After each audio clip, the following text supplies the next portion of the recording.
نے 80% یہودیوں کو اس دنیا سے ختم کر دیا ہے اور 20% کو چھوڑ رہا ہوں۔ میرے مرنے کے بعد تم کو اس بات کا احساس ہوگا کہ کاش میں ان 20% کو بھی ختم کر کے جاتا اور دنیا سے یہودیوں کا نام و نشان مٹا کے جاتا۔ ناظرین، یہ الفاظ تھے ایڈولف ہٹلر کے۔ ناظرین، ہٹلر کا نام سنتے ہی ذہن میں یہ خیال آتا ہے کہ اس نے بڑے پیمانے پر یہودیوں کا قتل عام کیا تھا۔ مگر آخر ہٹلر یہودیوں سے نفرت کیوں کرتا تھا اور اس نے یہودیوں کو جرمنی سے کیوں نکالا؟ ناظرین، یہ وہ سوال ہیں جن کا جواب حاصل کرنے کے لیے کئی کتابیں لکھی گئیں، مگر سب سے درست بات یہ ہے کہ ہٹلر جرمن قوم کو دنیا کی بہترین قوم سمجھتا تھا۔ اس کا خیال تھا کہ صرف جرمن قوم ہی کو دنیا پر حکمرانی کا حق حاصل ہے اور جرمنی کی ترقی کے لیے ضروری ہے کہ ملک سے تمام غدار ختم کر دیے جائیں۔ یہ انسان کی ترقی میں رکاوٹ ہیں۔ ناظرین، پہلی جنگ عظیم میں جرمنی میں رہنے والے یہودیوں نے درپردہ جرمن مفاد کے خلاف برطانیہ اور اس کے اتحادیوں کا ساتھ دیا تھا۔ جرمنی میں رہتے ہوئے جرمنی کے خلاف کام کرنا ہٹلر کے نزدیک ناقابل معافی جرم تھا۔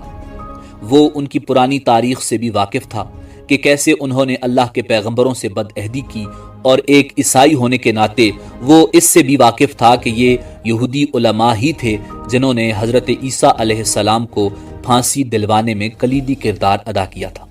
اس لیے وہ انہیں ایک لعنت زدہ نسل سمجھتا تھا اور دنیا کو یہودیوں سے پاک کر دینا چاہتا تھا۔ یہودی عیسائیوں کی طرح حضرت عیسیٰ علیہ السلام کو خدا کا بیٹا نہیں مانتے، اور کئی عیسائی حضرت عیسیٰ علیہ السلام کی خدائیت کو ماننے کے اس انکار کو بھی تکبر کی نشانی سمجھتے تھے۔ کئی صدیوں تک عیسائیوں کے چرچ نے انہیں یہ سکھایا کہ حضرت عیسیٰ علیہ السلام کی موت یہودیوں کی وجہ سے ہوئی، جبکہ آج کے مورخین اور چرچ یہ سکھاتے ہیں کہ حضرت عیسیٰ علیہ السلام کو روم کی حکومت نے اس وجہ سے شہید کیا تھا کہ افسران انہیں اپنے اقتدار کے لیے ایک سیاسی خطرہ سمجھتے تھے۔ مذہبی تصادم کے ساتھ معاشی تصادم بھی شامل تھے۔ حکمرانوں نے یہودیوں پر پابندیاں لگا دیں اور ان پر مخصوص ملازمتیں کرنے اور زمین کی ملکیت حاصل کرنے پر پابندی عائد کر دی۔ اسی وقت چونکہ پرانے زمانے کے چرچ سود خوری یعنی پیسے کی سود سمیت لین دین کی اجازت نہیں دیتے تھے، فرانس میں روس کی خفیہ پولیس کے ایک اہلکار زیون کے بڑوں کے پروٹوکولز تیار کیے گئے۔ پروٹوکولز میں یہ کہا گیا کہ یہودی پوری دنیا پر قبضہ کرنے کی سازش کر رہے ہیں۔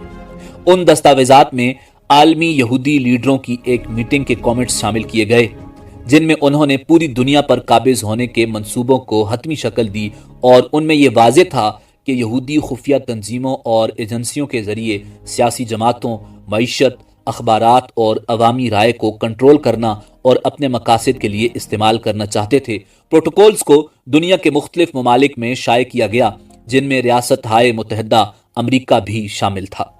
9 نومبر 1938 کی رات کو رائخ بھر میں یہودیوں کے خلاف تشدد شروع ہو گیا۔ بظاہر یہ کسی منصوبے کے تحت نہیں ہوا تھا۔ یہ ایک یہودی کے ہاتھوں پیرس میں ایک جرمن افسر کے قتل پر جرمنوں کے غصے کا نتیجہ تھا۔ 2 دنوں میں 250 سے زائد یہودی عبادت گاہیں جلائی گئیں، 7000 سے زائد یہودی کاروباروں میں لوٹ مار کی گئی اور انہیں تباہ کر دیا گیا۔ درجنوں یہودیوں کو مار دیا گیا اور یہودی قبرستانوں، ہسپتالوں، اسکولوں اور گھروں کو لوٹا گیا، جبکہ پولیس اور فائر بریگیڈ کی گاڑیاں دیکھتی ہی رہیں۔ سڑکوں پر بکھرے ہوئے دکانوں کی کھڑکیوں کے شیشوں اور کرسیوں کی وجہ سے اس رات کو کرسٹل نائٹ یعنی ٹوٹے ہوئے شیشوں کی رات کہا جانے لگا۔ ناظرین، اس کے بعد کی صبح جرمنی کے 30,000 یہودی مردوں کو یہودی ہونے کے جرم میں گرفتار کر کے حراستی کیمپوں میں بھیجا گیا، جہاں ان میں سے سینکڑوں افراد مر گئے۔ کچھ یہودی عورتوں کو بھی گرفتار کر کے مقامی قید خانوں میں بھیج دیا گیا۔ یہودیوں کے کاروباروں کو اس وقت تک دوبارہ کھولنے کی اجازت نہیں دی گئی جب تک کہ ان کا انتظام غیر یہودیوں کے ہاتھوں میں نہ دیا گیا ہو۔ یہودیوں پر کرفیو لگا دیے گئے، جن کی وجہ سے ان کے گھروں سے نکلنے کے اوقات محدود ہو گئے۔ ٹوٹے ہوئے شیشوں کی رات یعنی کرسٹل نائٹ کے بعد جرمن اور آسٹرین یہودی بچوں اور نوجوانوں کی زندگی اور بھی مشکل ہو گئی۔ ان پر پہلے ہی عجائب گھروں، عوامی پارکوں اور تیراکی کے پولوں میں داخلے پر پابندیاں لگا دی گئی تھیں۔ اب انہیں سرکاری اسکولوں سے بھی خارج کر دیا گیا۔ اپنے والدین کی طرح یہودی نوجوانوں کو بھی جرمنی میں مکمل طور پر علیحدگی کا سامنا کرنا پڑا۔ مایوسی میں کئی یہودیوں نے خودکشی کر لی، زیادہ تر خاندانوں نے بھاگ جانے کی بھی بھرپور کوششیں کی۔ ناظرین، 17,000 کے قریب پولش یہودیوں کو جرمنی سے نکال دیا گیا۔ یہ سب ان کی جرمنی کے خلاف سازشوں اور پرتشدد حملوں میں ملوث ہونے کے بعد کیا جا رہا تھا۔ 9 نومبر 1938 پیرس میں جرمن سفارتکار کو گولی مار کر ہلاک کر دیا گیا۔ یہودیوں کی نشاندہی کر کے انہیں سرکاری عہدوں سے برطرف کر دیا گیا۔ ایڈولف ہٹلر کے چانسلر بننے کے 2 مہینے بعد اپریل 1933 میں منظور کیے جانے والے قوانین کے ساتھ انتظامیہ کی تطہیر شروع ہو گئی۔ ان قوانین میں ایک آرین پیراگراف شامل تھا جس میں سماج کے مختلف شعبوں سے یہودیوں کو نکال پھینکنے کا انتظام کیا گیا تھا۔ حکومت کے تمام ملازمین کو اپنی آرین نسل کے ثبوت میں دستاویزات پیش کرنے کی ضرورت پڑ گئی۔ پہلی دفعہ قانون میں یہودی کی تعریف فراہم کی گئی تھی۔ جن ملازمین کے والدین یا دادا دادی، نانا نانی یہودی تھے، انہیں اپنے عہدوں سے برطرف کر دیا گیا۔ 17 اگست 1938 یہودیوں کے لیے یہودی نام اپنانا لازمی قرار دے دیا گیا۔ جرمنی کی حکومت نے ان تمام یہودیوں کے لیے جو اپنے پہلے ناموں سے فوری طور پر یہودی ظاہر نہیں ہوتے تھے، اپنے پہلے نام کے بعد ایک یہودی نام کا اضافہ کرنا ضروری قرار دیا گیا۔ مردوں کو اسرائیل اور عورتوں کو سارا کا نام دیا گیا۔ مرد اپنے نام کے ساتھ اسرائیل لگائیں گے اور عورتیں اپنے نام کے ساتھ سارا لگائیں گی تاکہ پتہ چلے کہ وہ یہودی ہیں۔ اکتوبر میں جرمن حکومت نے یہودیوں کے تمام پاسپورٹ ضبط کر لیے۔ یہودیوں کو جاری کیے جانے والے نئے پاسپورٹ پر جے کا ٹھپا لگایا گیا جو مالکان کی یہودی شناخت کی گواہی دیتا تھا۔ 19 ستمبر 1941 جرمنی میں یہودیوں کی شناخت کے لیے بیج متعارف کروایا گیا۔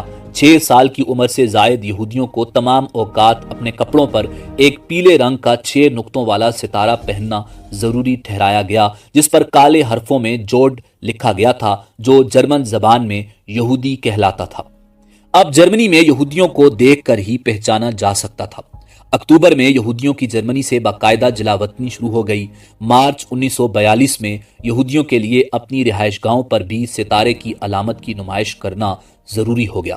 ناظرین، یہودیوں کی یہ نسل کشی ہولوکاسٹ کہلاتی ہے۔ ہولوکاسٹ ایک لفظ ہے جس کے استعمال پر پابندی ہے۔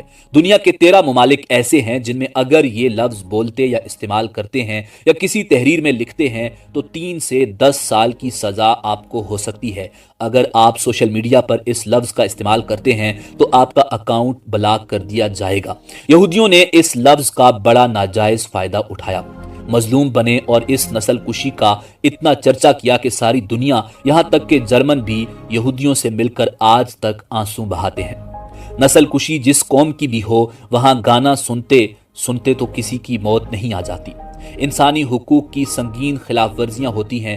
چیخو پکار، بچوں کے سامنے ماں باپ کا قتل اور ماں باپ کے سامنے بچوں کا قتل، بھائیوں کے سامنے بہنوں کی عصمت دری، بالکل ویسے جیسے صابرہ اور شتیلا کے کیمپس میں مسلمانوں کی گئی۔ مگر مسلمانوں کے خون کو یہودی کیچپ زدہ مزیدار بچے کہتے ہیں، جبکہ اپنے بچوں پر آنسو بہاتے ہیں۔ کہا جاتا ہے کہ جب یہودی پناہ گزین بنا کر فلسطین میں بھیجے گئے تو پوری دنیا کی جیلوں سے سفاک، قاتل اور ذہنی مریض ڈھونڈ ڈھونڈ کر فلسطین بھیجے گئے۔ ان لوگوں میں انسانیت نام کی نہیں تھی۔ خون کو جوس کہتے تھے اور انسانی گوشت کو پورک کا نام دیتے تھے۔ یہ اس حد تک سفاک تھے کہ انہیں ہی اسرائیل کی فوج میں اعلیٰ افسران بنا کر بھیجا گیا۔ انہوں نے جب فلسطین کی آبادی پر ظلم ڈھائے اور اقوام متحدہ ایک منافق کی طرح انہیں گھیر کر ان کے گھروں سے نکال کر لے گیا۔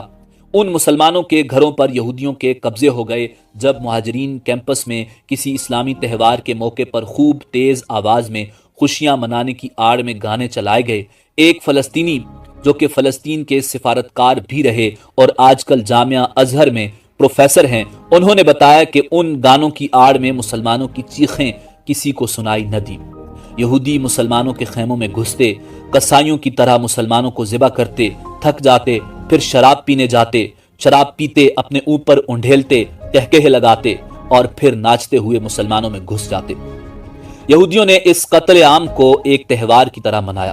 صبح ان کیمپس میں صرف انسانی گوشت اور خون تھا۔ لاشوں کو اس طرح مسلا گیا کہ کسی بھی انسان کی پہچان ممکن نہ تھی۔